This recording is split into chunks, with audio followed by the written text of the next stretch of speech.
कोई बंद के सूर्य दूसरा चमक के दिखाए। बहुत सावधानी से उपासना करो। ये अहंकार, भगवान कह रहे हैं, भगवान ये जो अहंकारम बलम दर्पम कामम क्रोधम च संस्थिता, इस अहंकार को नहीं मिटाया तो ये अनुभव कराने लगता है और चार बोलने लगते हैं कि आप तो भगवान हैं। तो धर्म सम्राट करपात्री जी, इतने सिद्ध महापुरुष, और विश्वेश्वर विश्वनाथ जी की स्थापना करके रात दिन आराधना, काशी में बड़े बड़े सिद्ध महापुरुष भगवान शिव की आराधना करते, खूब सबको बार बार अरे आप और लीजिए और लीजिए, सबको पाया, पा लिए।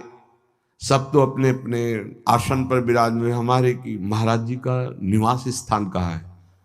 तो कहा वो यहाँ तो नहीं, वो पीछे गुफा है उसमें रहते हैं। उनका जाने में कोई निषेध तो नहीं? बोले संतों के लिए क्या निषेध है। चुपके से गए, शाम के गए थे तो वही 8 बजे लगभग प्रसाद सबको मिला। अंदर गए तो अंदर जो दृश्य देखा होश उड़ गए। दिगंबर, ठीक कुशासन, कुछ नहीं, केवल कुशासन, और हाथ में भरता आलू आदि का जो भी हो, और 2 रोटी हाथ में ऐसे, कोई पात्र नहीं, कोई वस्त्र नहीं। हमारे होश उड़ गए कि गुलगुला, पुआ, खीर, ये सब संतों को पवा के महाराज जी ऐसे। तो कहा महाराज, वो आओ आओ गुरुजी, ऐसे सब संतों को गुरुजी कह।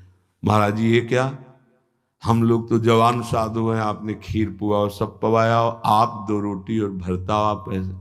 अरे गुरुजी हमारे नसीब में कहाँ है लिखा है। वो कह रहे हमारे नसीब में कहाँ लिखा है। अरे देखो गुरुजी हम तो छोटे बच्चे साधक हैं ना, साधना ऐसे। उन महापुरुषों का चरित्र जो उम्र 75 वर्ष की लगभग, सिद्ध महापुरुष क्या कह रहे, हम तो छोटे बच्चे साधक हैं, अगर हम खीर पुआ पाएंगे तो, मतलब क्या कह रहे, उपदेश कि अभी छोटे बच्चे हो, खीर पुआ में मत फंसो।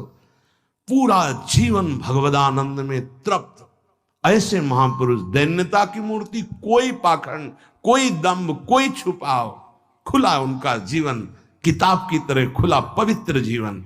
इसीलिए साधक को प्रारंभ में 2 से सावधान रहना चाहिए। पहला कामना और दूसरा दंभ।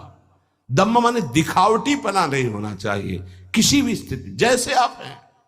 अच्छा कोई राजी भी हो गया तो क्या देगा, नाशवान वस्तु, इसके लिए तुम निकले हो, वो तो तुम्हारे प्रारब्ध में होगी, तुम्हारे इष्ट अपने आप दे देंगे, तुम्हें दंभ करने की जरूरत क्या है। दंभ का स्वयं विरोध करे, नहीं तो साधु संग का प्रभाव नहीं पड़ेगा। और दंभ साधु संग